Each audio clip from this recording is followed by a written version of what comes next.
Hello everyone, in this video we are to learn how to solve this question. So now let's get started.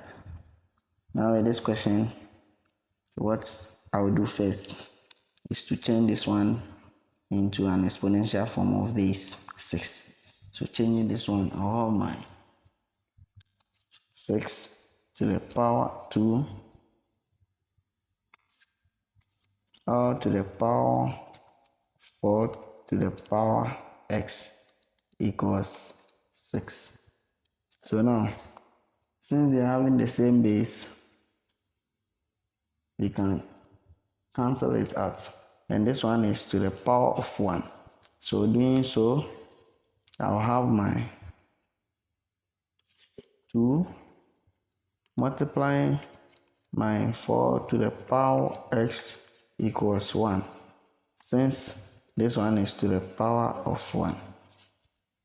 So now, from here, I will change this one to an exponential form.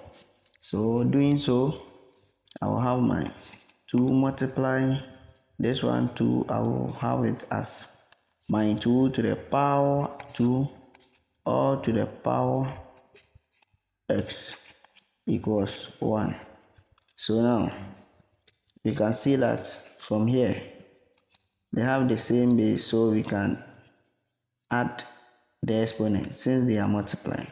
So doing so, I will have my 2 to the power 1 plus this 2x equals. Now you can see that any number to the power 0 is 1.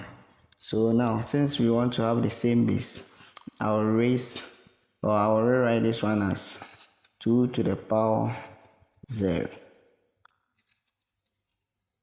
So from here, we compare the exponents. So I'll have my 1 plus 2x equals 0. So my 2x equals negative 1 here. So therefore, the x value will be x equals negative 1 divided by 2. So this is my final value for x.